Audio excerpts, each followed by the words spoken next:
He's been called an awful, greedy, shameless ratings hog who traded his soul for socialism, and that was by two of his listeners. Michael Smerconish is a nationally syndicated radio host and MSNBC contributor who antagonized his conservative audience by declaring his support for Barack Obama. What's more, he doesn't like the way he's sometimes pigeonholed by cable news. Smerconish reveals what goes on backstage in broadcasting in his new book, Morning Drive, Things I Wish I Knew Before I Started Talking. He joins us now from Philadelphia.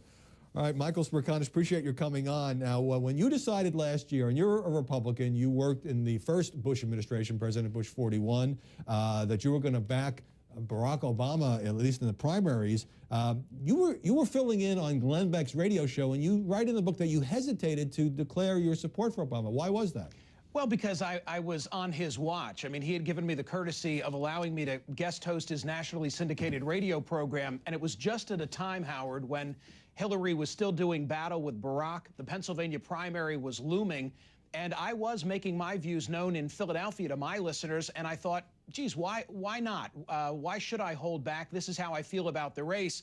And as you well know, I point out in the book, Glenn has always been very good to me, but I was never again asked to come back and host the radio program. You were persona non grata.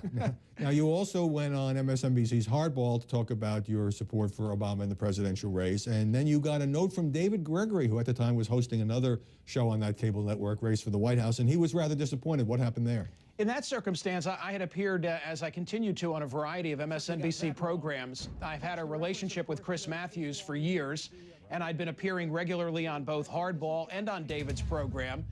David let it be known that he had wished I had come forth on his program and not on Hardball to make clear how I view the presidential race.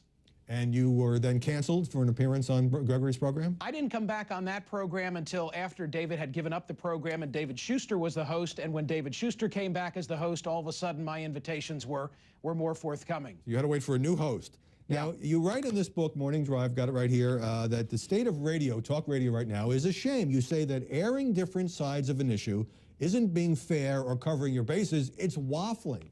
Does that bother you as somebody who makes your living in this industry, that the fact that you would say, look, I'm conservative on some issues, I'm Republican, but I like Barack Obama? You got kind of hammered by many of your audience members. Well, many times I'm a man without a constituency. And what I argue in the book is that the individuals that I see who are in view of a world that is all liberal or all conservative, all Democrat or all Republican, are only those who are in the world of talk radio or television punditry. Because, Howard, when I'm out in my normal life, gassing up my car, grocery shopping, going to a back-to-school night, I meet people who don't see everything one way or another. And yet, in the television and talk radio world, that's the view that is perpetuated. And sometimes it becomes a self-fulfilling prophecy. I just don't think that it's accurate. I mean, what properly should you call me? I'm someone who's tolerant of torture.